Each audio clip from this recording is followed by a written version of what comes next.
সম্মানিত ভিউয়ার্স, আসসালামু আলাইকুম। আমি আসছি দিঘাকান্দিতে আমাদের এই তরুণ উদ্যোক্তা মোখলেস ভাই ড্রাগন বাগানে।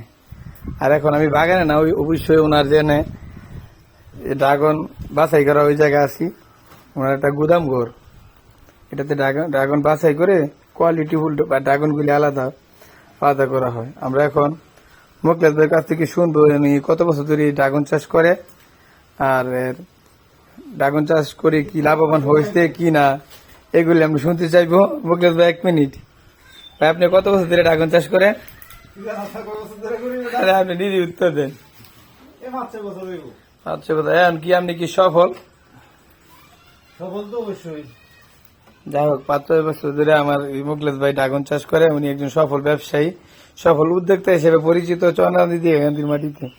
ওনার আরো একটা পরিচয় আছে, উনি বিএনপির একজন একনিষ্ঠ কর্মী। ঠিক আছে, সবাই ভালো থাকবেন। আল্লাহ হাফেজ।